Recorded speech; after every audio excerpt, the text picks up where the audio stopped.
Hey everyone, I'm Professor Cheshtha and I've started a 77 rule grammar series on my channel for all the competitive exams. So if you're giving any sort of competitive exam, you can just go through this grammar series. I hope you find these grammar series interesting and helpful.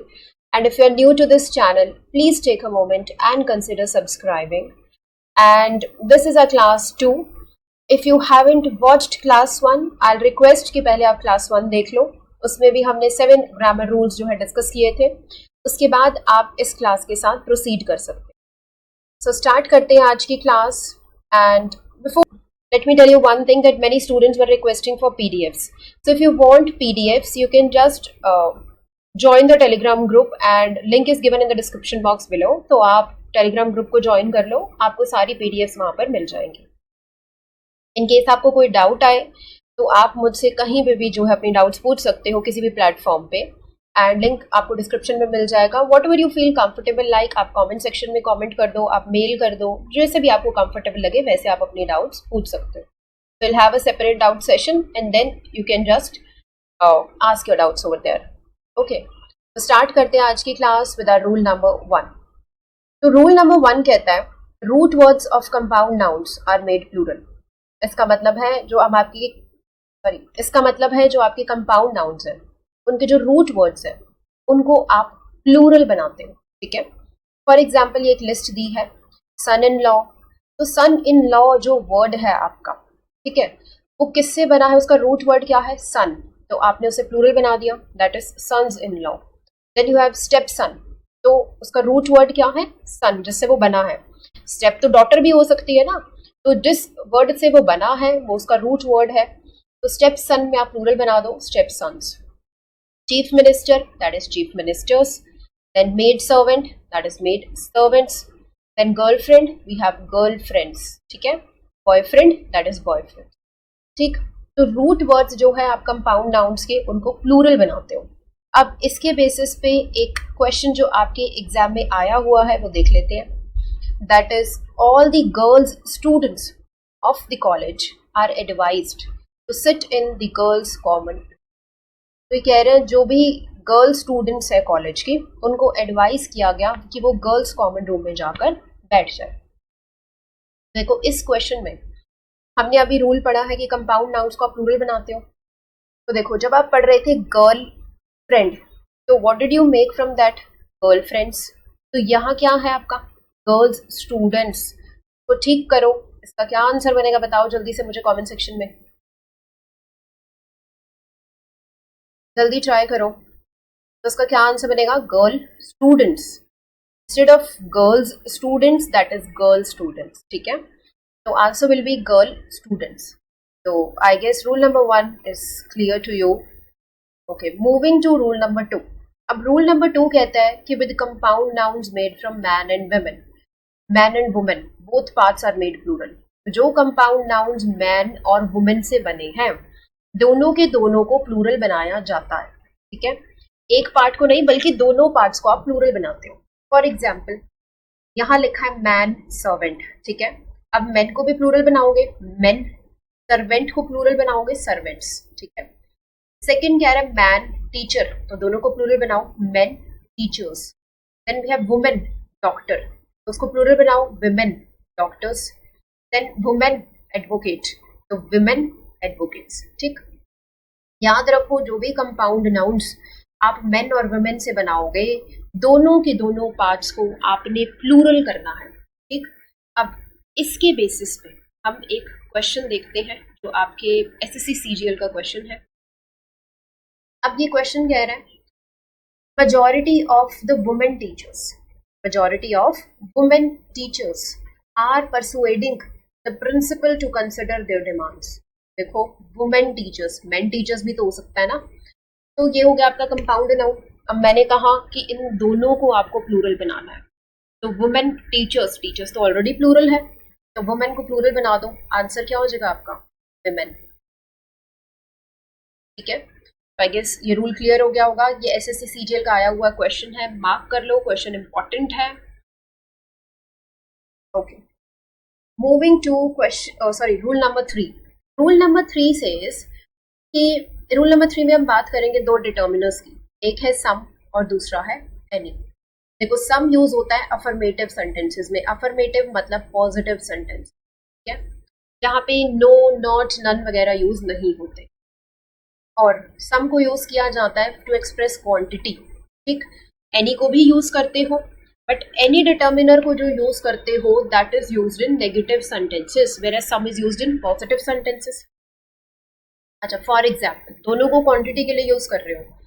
For example I शिल bye सम apples, देखो sentence में कोई no not hardly scarcely का use नहीं हुआ है, तो कोई भी नेगेटिव वर्ड नहीं आया, दैट इज पॉजिटिव सेंटेंस। तो पॉजिटिव सेंटेंसेस में आप सम का यूज करते हैं, ठीक है।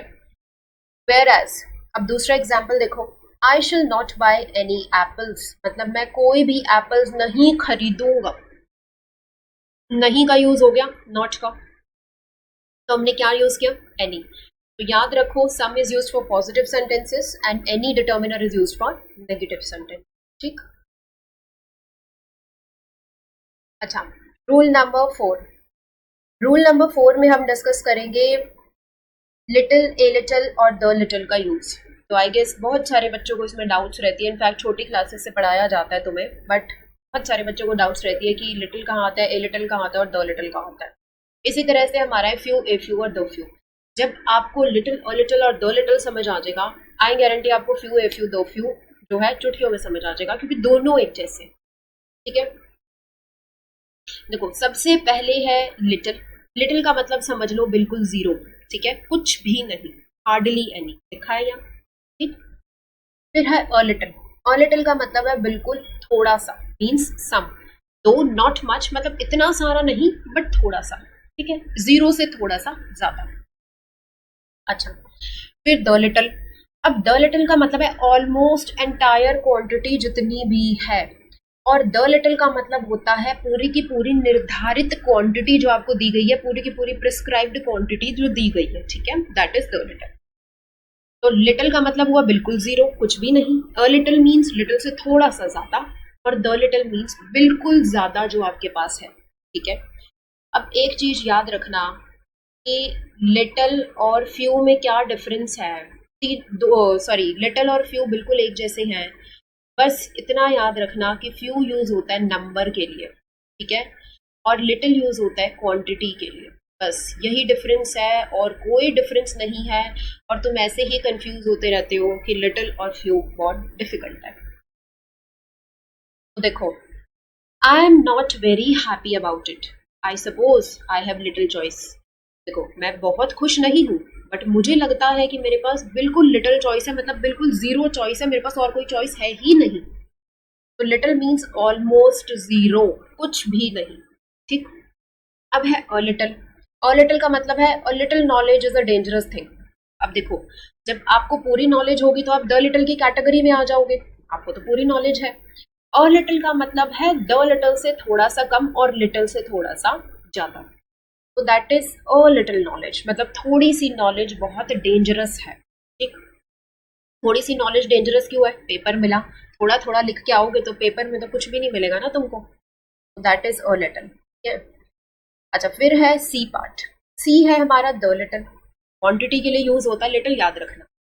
The little water that is in the bottle is finished, the little का मतलब मैंने क्या बताया कि जितना का जितना निर्धारित क्वांटिटी है, ठीक है। द लिटिल वाटर मतलब जितना पानी बॉटल में था सारा का सारा खत्म हो गया, ठीक। आई गेस क्लियर हो गया होगा। Little that is zero, a little थोड़ा सा ज्यादा, और द लिटिल मीन्स पूरी की पूरी क्वांटिटी जो कि है आपके पास, ठीक है। अच्छा, अगर अभी भी डाउट हो किसी को little, a little, the little में, तो प्लीज मुझे एक बार कमेंट में बता देना। अच्छा, इसके बाद देखो next rule.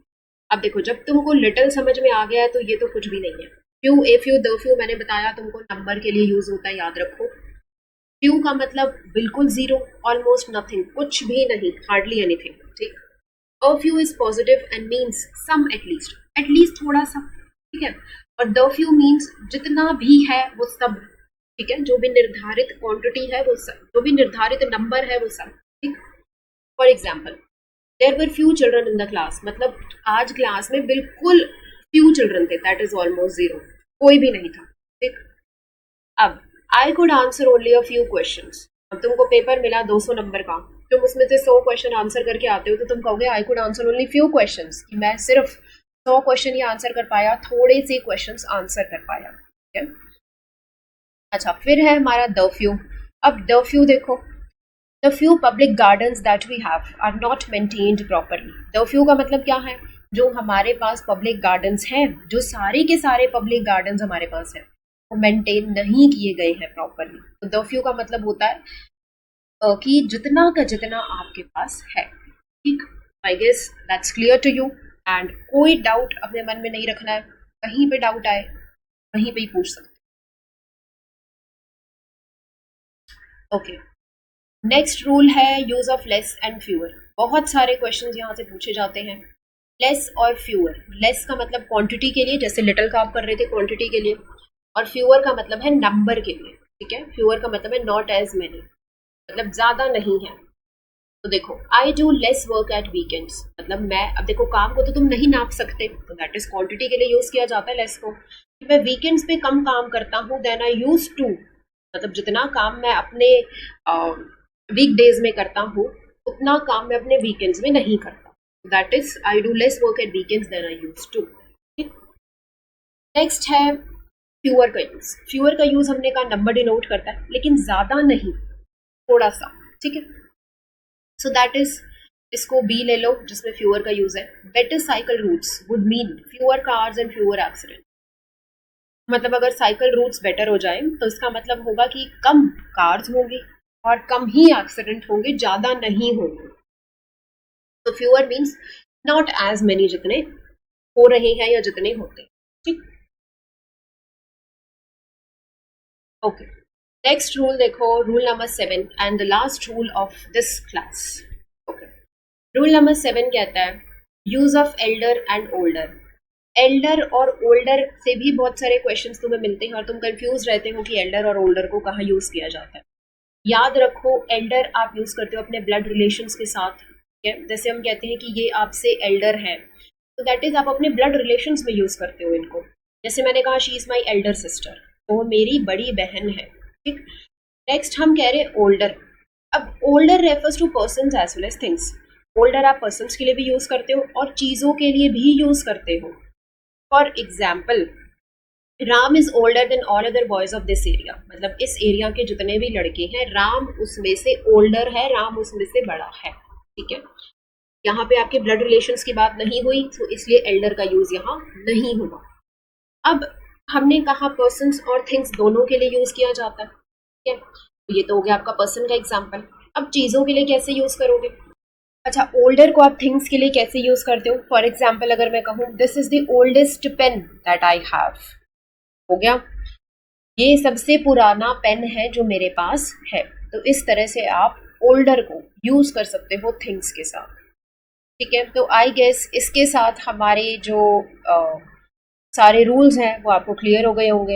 And if you find this session interesting, please do share it with your friends and do like and subscribe the channel for more such lessons. Thank you so much for watching the class, dear students.